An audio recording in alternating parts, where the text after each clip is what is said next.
Baik, selamat pagi. Salam jumpa kembali dengan kami, para mahasiswa pejuang ilmu manajemen doktor di Universitas Airlangga. Dengan kami, saya sendiri Tony, dengan Ibu Marli. Kami akan membawakan eh, eh, topik tentang positive side of overqualification, examine perceive overqualification, thinking with knowledge sharing, and career planning. Itu sebagai judulnya. Nanti kita akan mendalami ini bahwa seperti apa keterkaitan seseorang yang memiliki overkualifikasi tentang dirinya dikaitkan dengan karirnya, dikaitkan dengan knowledge sharing-nya, membagi keilmuannya terhadap rekan-rekan yang lain. Baik, yang melatar belakangi pemaparan topik ini, teman-teman, yang pertama, jadi ini antara fenomena dan realitas ya, bahwa sepertiga dari tenaga kerja di dunia itu mereka meyakini sebagai orang yang overqualified terhadap terhadap sesuatu yang dia jalani, bahwa dia memiliki keterampilan, memiliki kemampuan yang oke dalam bidang pekerjaannya. Dan itu disampaikan oleh dalam penelitiannya Arfan tahun 2019. Dan itu membuktikan bahwa orang-orang yang berjuang dalam keilmuan, mereka meyakini punya kompetensi di bidangnya. Dan kalau ini dikembangkan lebih jauh, ternyata orang-orang yang memiliki kemampuan overqualified tadi itu menjadi semacam apa ya, capital ya, sebagai human capital bagi organisasi. Ini adalah orang-orang yang menjadi kunci bagaimana organisasi itu bisa berkembang lebih baik. Itu menjadi fenomena dan realitas yang diteliti oleh para peneliti. Namun jangan lupa ternyata tidak ada jaminan deh bahwa penelitian yang dilakukan oleh orang-orang temuannya menunjukkan bahwa perceived overqualification tadi ternyata tidak selalu berdampak positif terhadap orang itu dan terhadap organisasi. Kita lihat ada beberapa literatur gap, ada perbedaan hasil bahwa ternyata nih ada satu sisi peneliti-peneliti mengatakan bahwa overqualification itu punya pengaruh dampak positif terhadap career identity atau knowledge sharing atau dampak positif terhadap organisasi. Satu sisi memang positif, punya pengaruh itu. Tapi tidak bisa menutup mata, ternyata ada peneliti lain, dan itu nggak sedikit juga, tidak sedikit teman-teman, bahwa seperti Erdogan, terus Johnson atau Ma et al, mereka menemukan hal berbeda. Nah, hal berbedanya apa? Hal berbedanya yaitu ternyata ya namanya perceived overqualification tadi berdampak negatif terhadap orang itu sebagai pribadi dan juga pada organisasi di mana dia bekerja. Nah, dua hal ini yang melatar belakangi penelitian lebih lanjut terkait dengan perceived overqualification, kaitannya dengan career identity, knowledge sharing itu menjadi sangat menarik, sangat penting untuk dilakukan. Berapa poin masalah yang diangkat oleh peneliti ini? Ada tiga pertanyaan sebenarnya. Yang pertama, ini apakah perceived overqualification ini berpengaruh terhadap knowledge sharing dan career planning? Itu yang pertama. Yang kedua, apakah career identity ini memediasi hubungan antara perceived overqualification, knowledge sharing, dan career planning? Dan pertanyaan ketiga, apakah ini hubungan tidak langsung antara perceived overqualification pada knowledge sharing dan career planning itu apa namanya, dan juga melalui career identity sebagai conditional moderator, memoderasi, ada moderasinya terhadap leader humility. Jadi ada tiga pertanyaan ini Jangan senang dulu 3 pertanyaan ini, nanti kalau diturunkan menjadi 9 hipotesis. Bayangkan, banyak sekali hipotesisnya. Jadi ini kerangka konseptualnya, teman-teman, rekan-rekan semua ya, dimanapun Anda berada.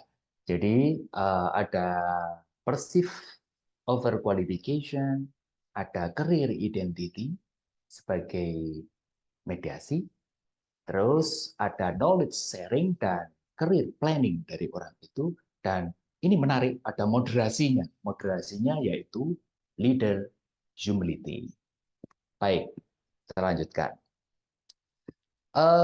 Ya, apa yang mendasari konseptual ini dimunculkan, ya, kerangka konseptual ini dan kemenarikan variabel ini? Kita coba lihat sepintas dasar teori dari beberapa variabel tadi.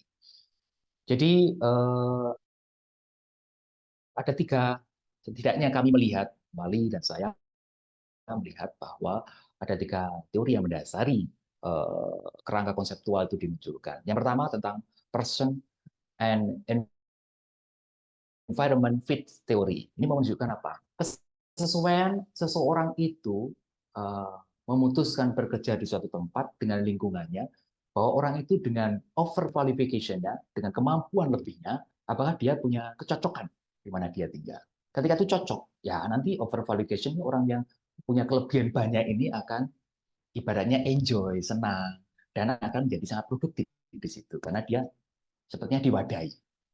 Tapi sebaliknya, jangan lupa, kebalikannya ketika environment itu tidak bisa mewadahi namanya person, perceived over qualification tadi dari seseorang, itu akan kontraproduktif. Orang itu akan menjadi tidak nyaman, dan potensi untuk turnover dari orang itu, atau retensinya, itu menjadi tinggi.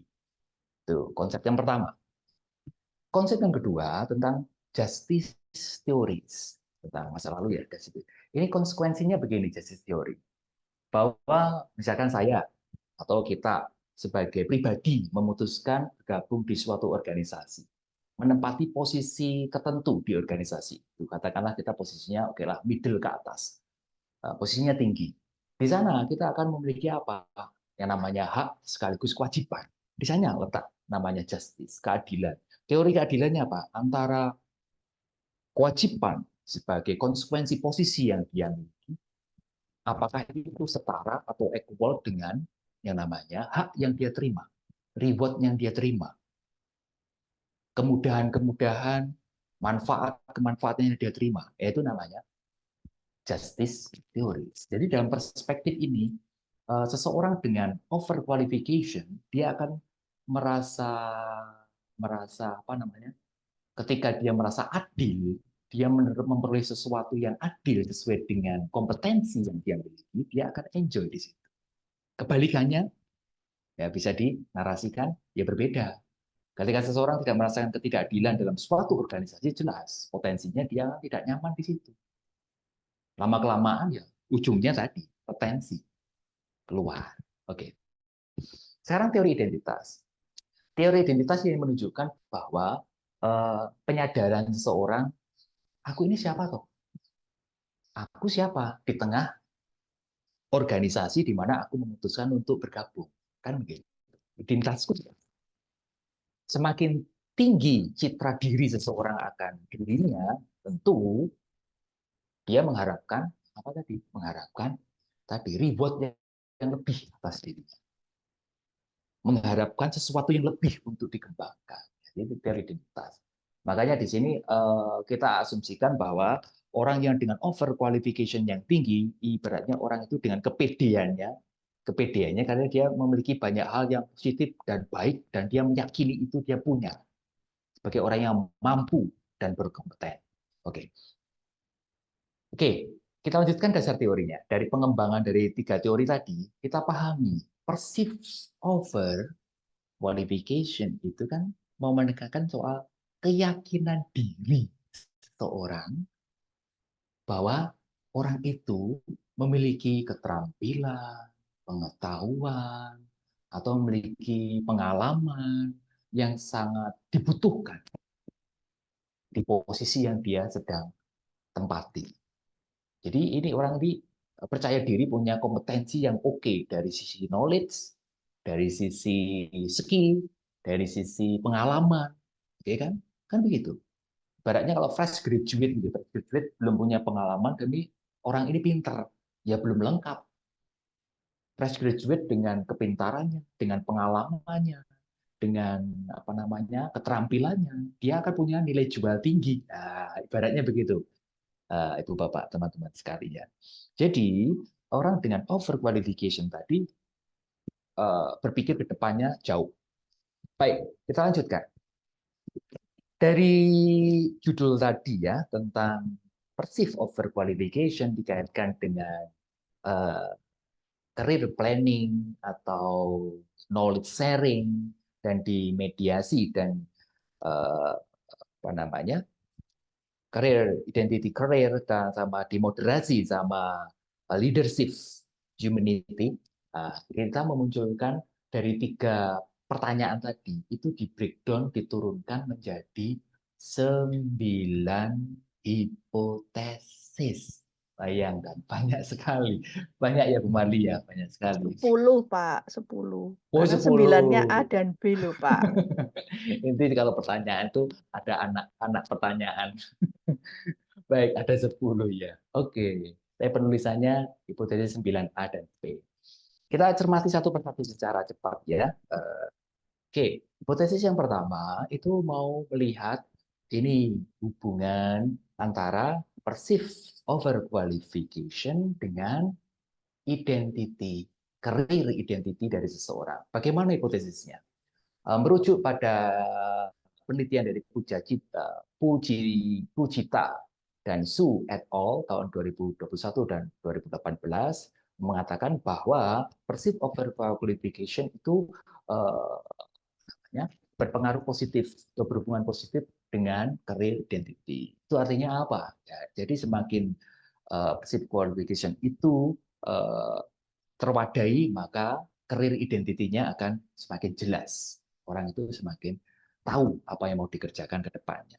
Kedua, hipotesis kedua, ini soal career identity dikaitkan dengan knowledge sharing, merujuk dari penelitian Hall 2001, Lee 2016, Lee et al. 2021a. Jadi menyatakan bahwa career identity ini punya pengaruh positif juga dengan knowledge sharing. Jadi ketika seseorang itu karirnya itu identitas karirnya itu jelas, maka dia punya kepercayaan diri untuk tadi berbagi pengetahuan, berbagi pengalaman kepada siapa orang lain di mana dia bekerja, di lingkungan kerjanya dia. Hipotesis ketiga, career identity kita lihat hubungannya dengan uh, career planning. Jadi ketika identitas karir seseorang itu jelas, nah ini maka juga berdampak positif terhadap career planning. Itu menurut Montiero tahun 2021 dan Sanitisi et al. 2018.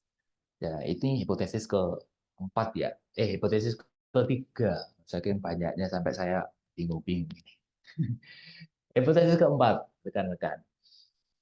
Kita lihat kembali, perceived overqualification ini juga memiliki pengaruh positif terhadap apa? Terhadap knowledge sharing. Ini menurut penelitian dari Jaya Singham et al. Dan Zhao et al. 2021. Jadi perceived overqualification ini dampaknya rata-rata positif terhadap variabel yang dipengaruhi.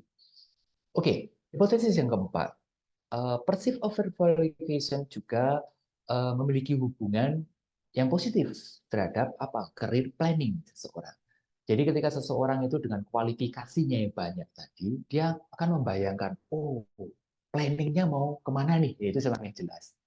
Jadi analoginya, semakin orang itu pengetahuannya cukup untuk membuat keputusan, maka keputusannya akan absolut jelas. Nggak bingung lagi, karena dia punya mentahan-mentahan pengetahuan, keterampilan, dan tadi pengalaman yang cukup untuk membuat kejelasan planning karirnya mau kemana nih. Nah, begitu. Itu menurut Lee dan uh, Koresis et al. 2019.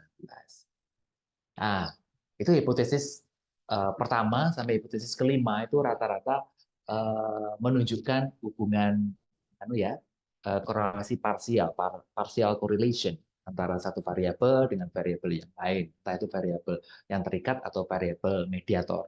Itu partial correlation. Nah, kita masuk tahapan yang berbeda nih. Tahapan berbeda itu apa? Hipotesis ke-6, 7, 8, 9A, 9B, rekan-rekan, itu menunjukkan di sana dimasukkan yang namanya mediasi, mediasi, dan juga moderator. Nah, ini yang beda ini. Hipotesis ke-6, 7, 8 itu memakai mediasi. Sorry, memakai mediasi kah? Ya, mediasi. Ya, kayak mediasi ya. Jadi kita mulai melihat bagaimana ini hubungan antara passive overqualification dikaitkan dengan planning, career planning seseorang itu dengan mediasi apa? Career identitas. Career identity ini apakah memediasi si perceived overqualification berkorelasi dengan career planning. Nah, ini dinyatakan hipotesisnya ya memediasi. Bahwa career identity itu memediasi hubungan perceived qualification dengan career planning. Itu hipotesis ke-6. Kita lihat hipotesis ke-7, kurang lebih tidak jauh berbeda. Bahwa career identity juga memediasi perceived overqualification dengan ini knowledge sharing. Jadi hubungan parsial antara tadi perceived overqualification tadi dengan knowledge sharing tadi dimediasi oleh career identity seseorang. Itu hipotesis ke-7 kan, dan semuanya hubungannya positif. Terus kita lanjutkan, tidak berlama-lama karena hipotesisnya banyak. Terus ini baru muncul moderasi. Hipotesis ke-8 dan 9 itu ada moderasinya nih. Moderasinya apa? Moderasinya adalah leader humility. Apa artinya? Leader humility bahwa ini ada disisipkan moderasi. Apakah moderasi leader humility ini akan menguatkan, melemahkan hubungan parsial tadi antara perceived overqualification terhadap knowledge sharing, mediasi. Hipotesisnya apa? Hipotesis ke-7 menunjukkan bahwa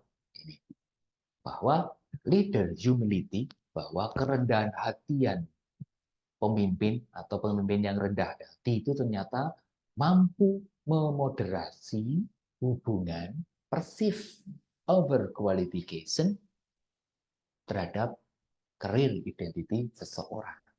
Jadi seseorang dengan kepercayaan diri yang tinggi akan kemampuannya, akan keterampilannya, akan pengalamannya tadi ternyata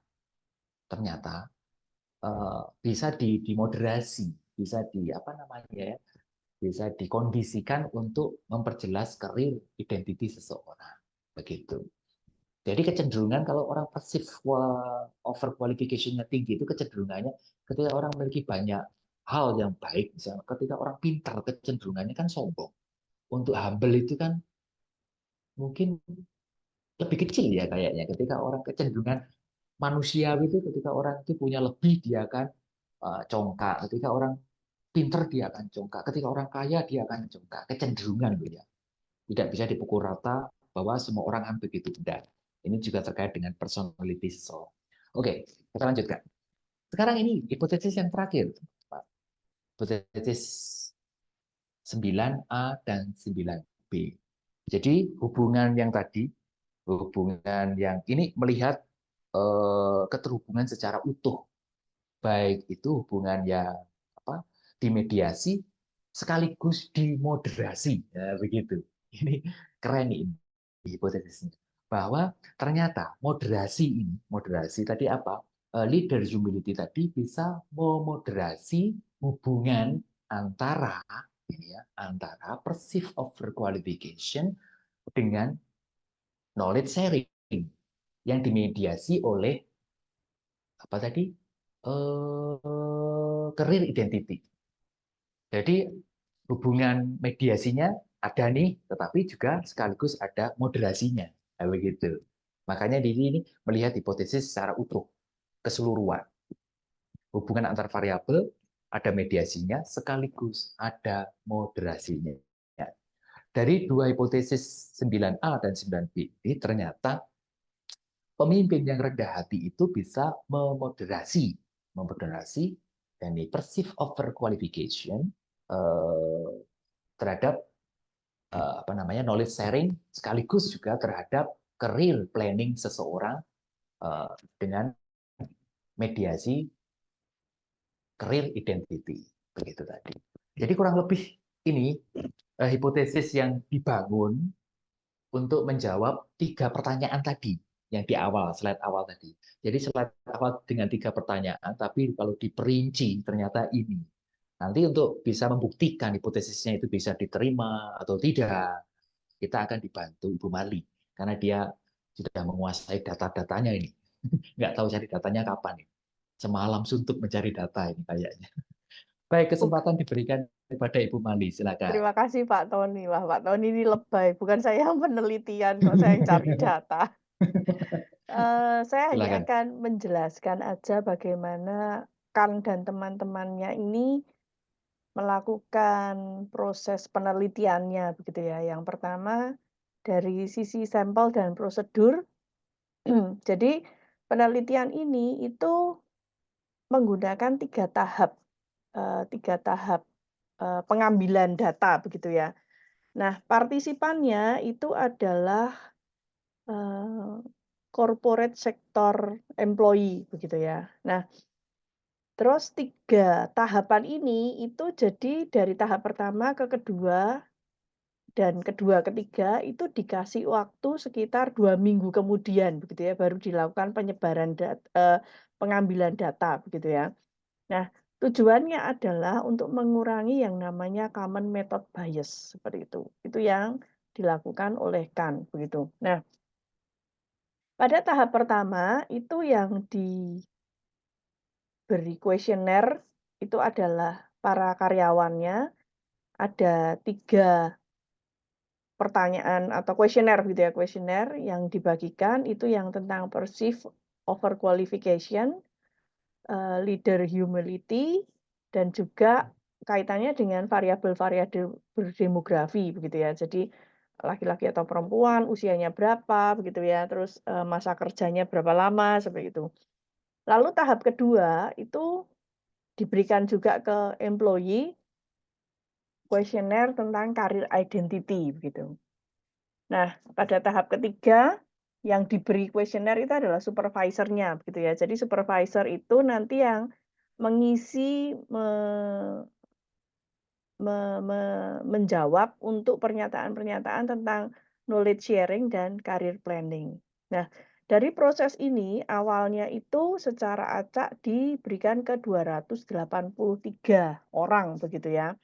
Namun pada perjalanannya yang tahap ketiga itu ada 6 yang nggak ngisi begitu ya, sehingga terkumpul 277 orang yang mengisi dengan komposisi 253 orang itu adalah karyawan dan 24 sisanya itu supervisornya begitu ya. Jadi ini kalau saya melihat modelnya itu dengan multi source ya. Jadi untuk satu penelitian, satu model penelitian itu data yang ngisi itu dari 2 sumber, karyawan dan supervisornya, seperti itu.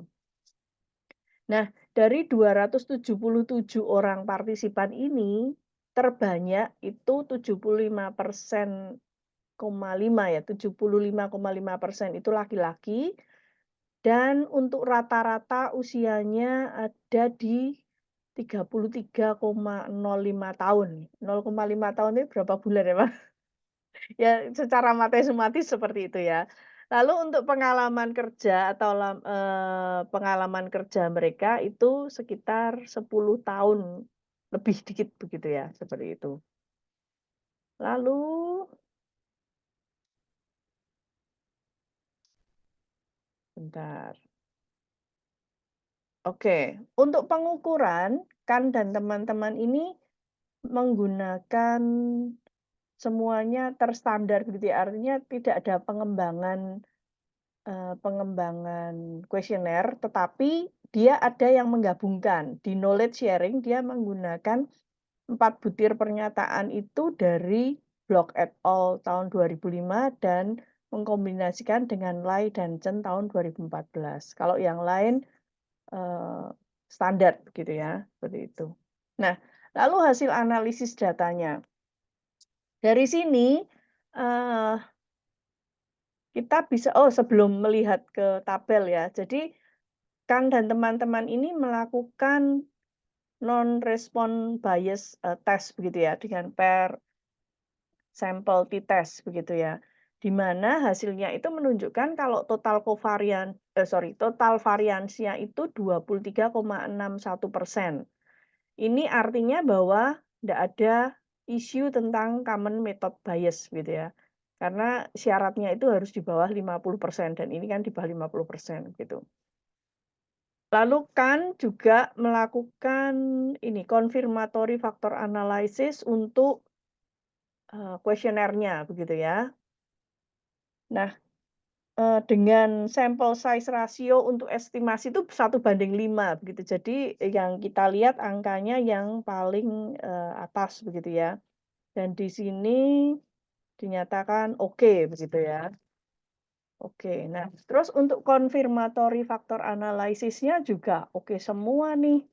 Jadi kalau kita ngelihat bahwa kuesioner itu valid atau enggak begitu ya, yang dilihat itu dari uji CFA-nya itu dari AV-nya di atas 0,5, kalau ngelihat dari ini ya, ini di atas 0,5, di sini juga di atas 0,5.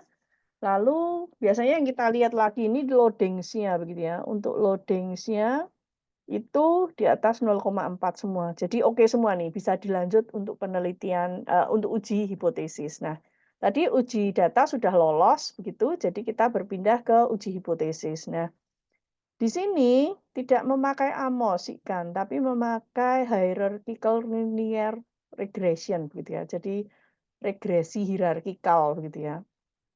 Nah, di sini bisa dilihat, saya sudah mencoba memudahkan, teman-teman semua untuk membaca. Jadi di hipotesis 1 yang tadi di mana perceived overqualification itu mempengaruhi karir identity itu signifikan begitu ya.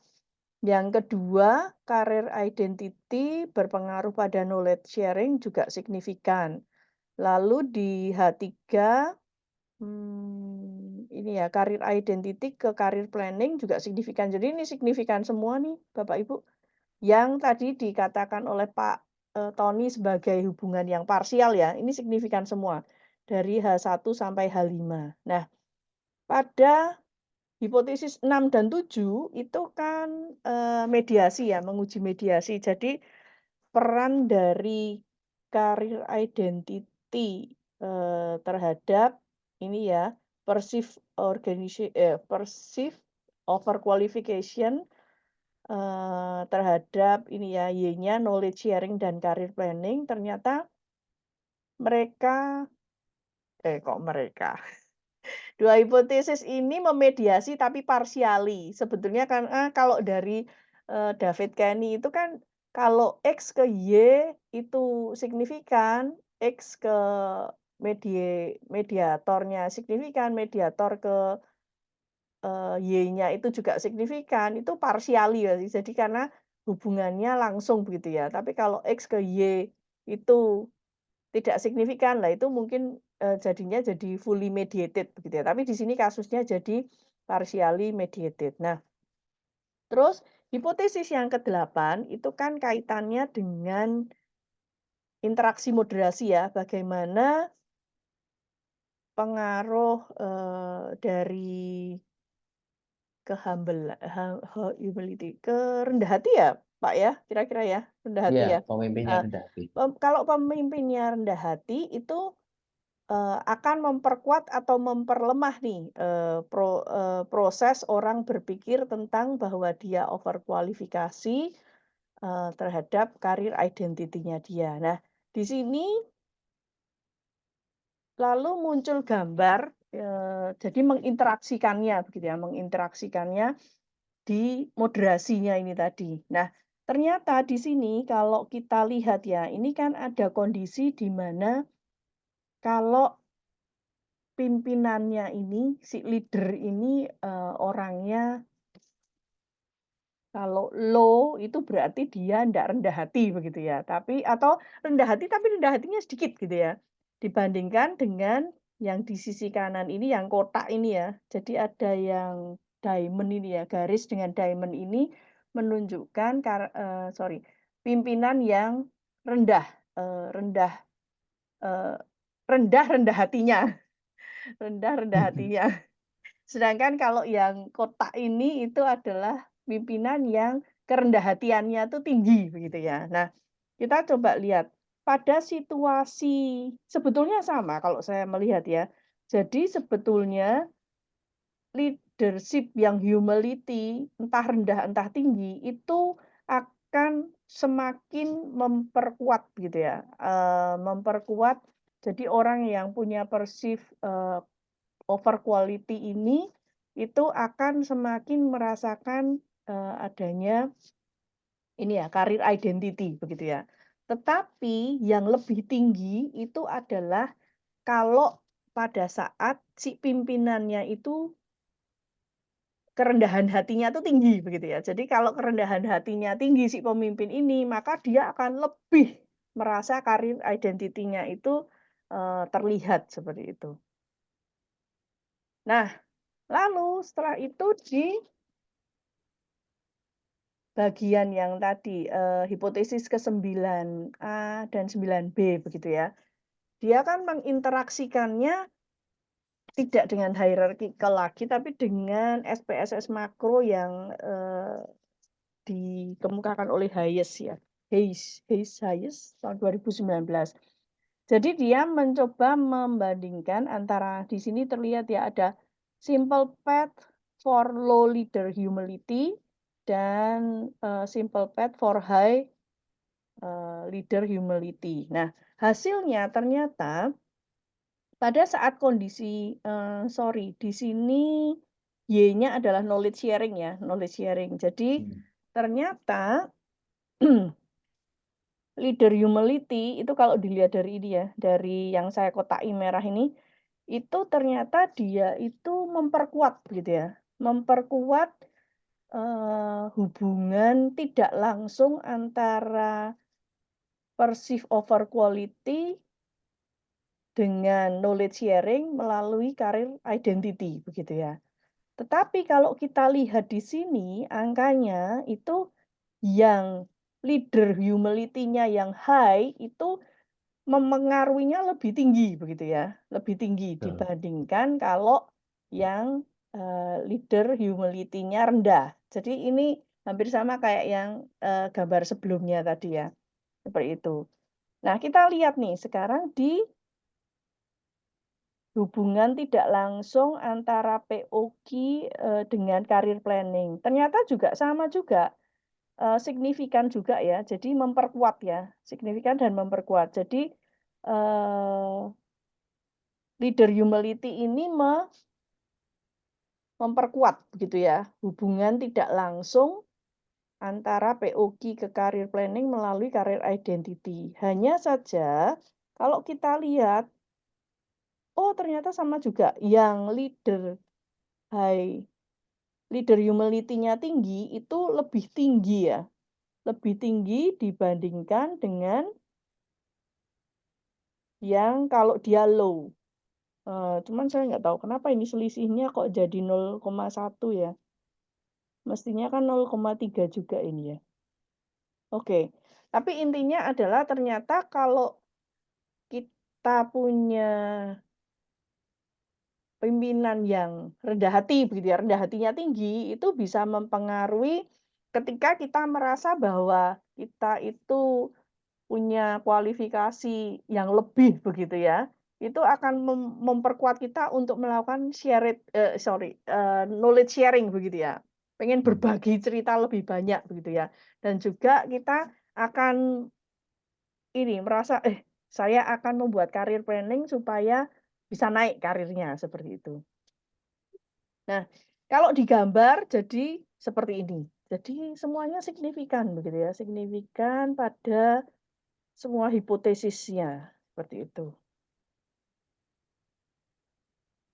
Nah, dari hasil ini itu ada yang disampaikan oleh Kant begitu ya, ada implikasi teoritis, implikasi praktis juga.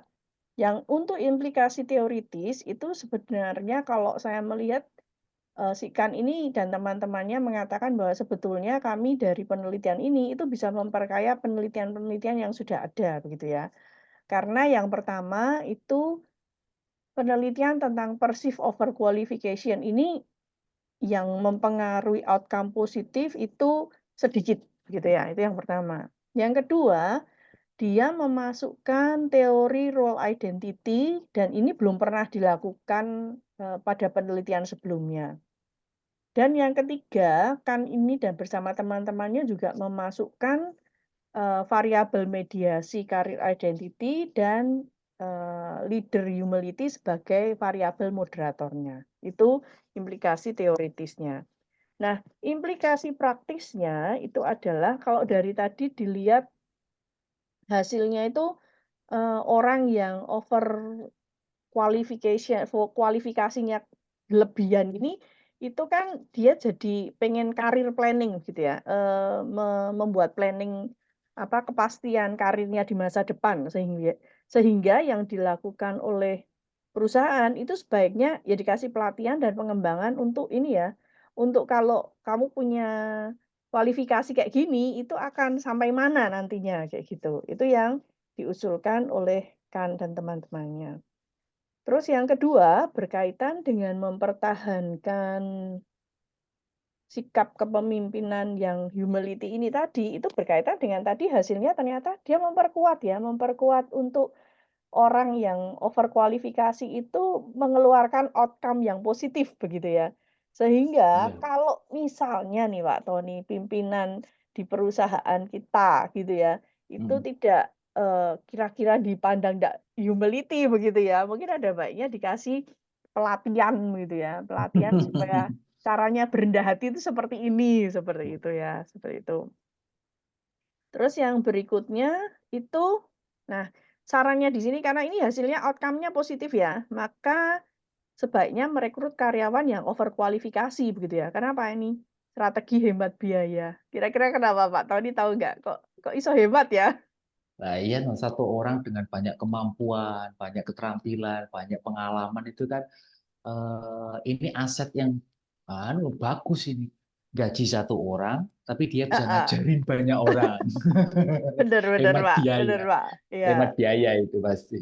Ya, oke. Tapi kalau saran saya sendiri sih juga mesti lihat-lihat juga ya, kalau perusahaan kita itu enggak istilahnya kita memang untung, tapi kalau dia ternyata bukan di tempat yang tepat ya, kelebihan tapi perusahaan enggak mewadahi kelebihannya, ini kan juga bahaya sebetulnya Pak Tony.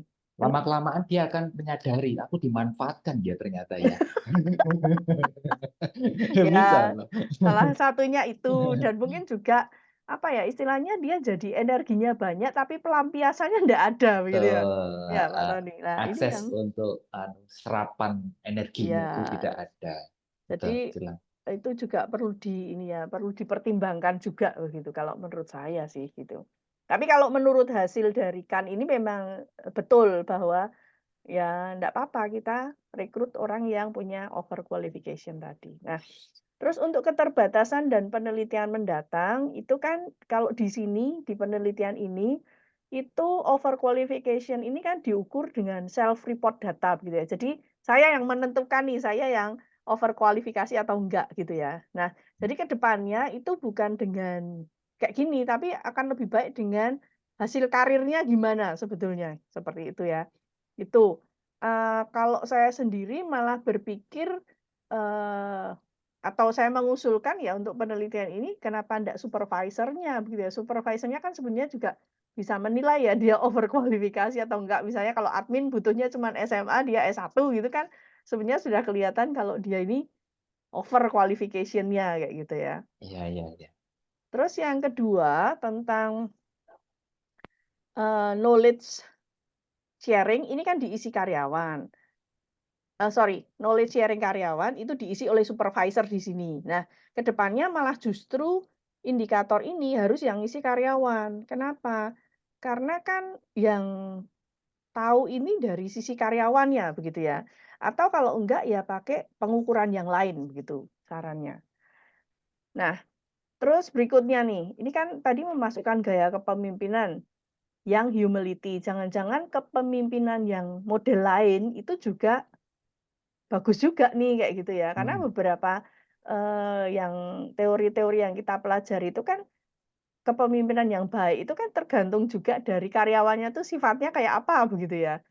ya betul. Jadi, kalau karyawannya, apa, yang tadi sombong kayak gitu, kita ceritanya Pak Tony tadi mungkin Hmm. memang lebih baik kalau gaya kepemimpinannya yang humility ya. Tapi kalau karyawannya yo minderan ya, jangan yang humility juga, ndak maju-maju kayak gitu, misalnya. Betul. Oke, yang berikutnya menambahkan variabel mediasi dan moderasi lainnya untuk menekan dampak negatif dari, person overqualification begitu ya. Nah, salah satunya salah 3 ya di sini. Salah 3-nya itu di sini yang disarankan oleh Khan dan teman-temannya seperti self-awareness, courage, dan juga ambition, seperti itu. Menarik nih, ada ambisi. Kalau menurut Pak Tony nih, ambisi itu hal yang baik atau yang buruk ya, Pak? Eh, Netral menurut saya. Yang ambisi itu Netral. sebenarnya orang punya keinginan tapi dengan apa intensi yang lebih kuat. Jadi punya keinginan tapi di atas rata-rata keinginan orang. Itu menjadi netral karena apa?